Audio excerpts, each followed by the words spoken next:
Guys, welcome back to my channel. তো আজকে আমি তোমাদের জন্য সুন্দর একটি আসনের ডিজাইন শেয়ার করতে চলেছি। আর এই ডিজাইনটি কিন্তু আমি তোমাদের বানিয়ে দেখাবো।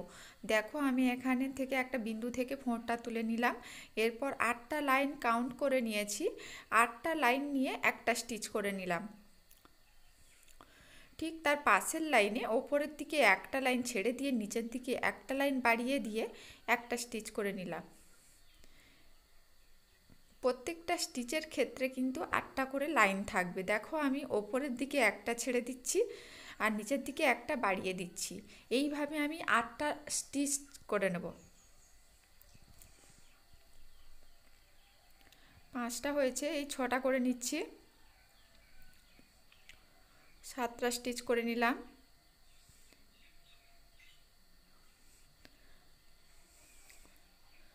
এখানে আর একটা স্টিচ করে নিচ্ছি, 8টা স্টিচ।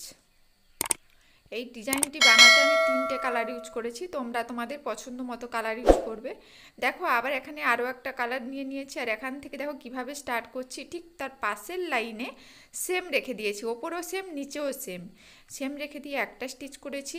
এর পাশের লাইনে দেখো ওপরের দিকে একটা ঘর বাড়িয়ে দিয়ে নিচের দিকে একটা ঘর ছেড়ে দিয়েছি। এইভাবে আবারও স্টিচ করে নিচ্ছি। এইভাবে কিন্তু একটার পর একটা করে 8টা স্টিচ করে নেব। প্রত্যেকটা স্টিচের ক্ষেত্রে ওপরের দিকে একটা ঘর বাড়িয়ে দেব, নিচের দিকে একটা ছেড়ে দেব।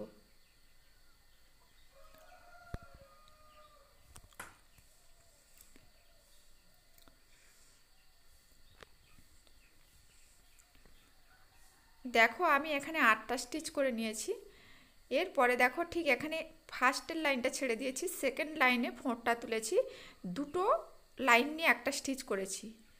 এরপর দেখো ওপরের দিকে একটা ঘর বাড়িয়ে দিয়েছি, 4টে লাইন নিয়ে একটা স্টিচ। এবারে 6টা লাইন নিয়ে একটা স্টিচ করে ফেলছি। 8টা লাইন নিয়ে একটা স্টিচ। 10টা লাইন নিয়ে একটা স্টিচ।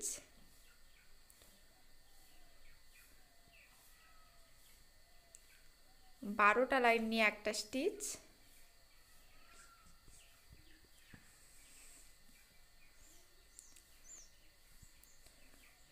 দেখো, 14টা লাইন নিয়ে একটা স্টিচ করে নিলাম। ঠিক এর পাশের লাইনেও তাই, দেখো সেম রেখে দিয়েছি, 14টা লাইন নিয়ে একটা স্টিচ করে নিয়েছি। এরপর একটা একটা করে ঘর কমতে থাকবে ওপর দিক বরাবর। দেখো, এবার 12টা লাইন নিয়ে একটা স্টিচ হচ্ছে, 10টা লাইন নিয়ে একটা স্টিচ। এইভাবে কমতে কমতে লাস্টে দুটো লাইন নিয়ে একটা স্টিচ হবে। খুব ইজি একটা ডিজাইন, আশা করছি তোমরা বাড়িতে সকলে বানাতে পারবে। আর যদি বানাতে না পারো অবশ্যই আমাকে কমেন্ট বক্সে জানাবে যে কী অসুবিধা হচ্ছে তোমাদের। দেখো, আমি এখানে কমপ্লিট করে ফেললাম।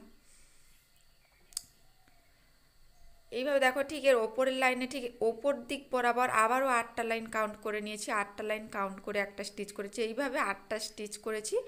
এইভাবে পুরো ডিজাইনটি আমি কমপ্লিট করেছি। তো দেখো, আমার এই ডিজাইনটি তোমাদের কেমন লেগেছে প্লিজ প্লিজ তোমরা কমেন্ট করে জানিও। আর যদি ভালো লেগে থাকে অবশ্যই আমার চ্যানেলটিকে সাবস্ক্রাইব করে দিও এবং পাশে থাকা বেল আইকনটিকে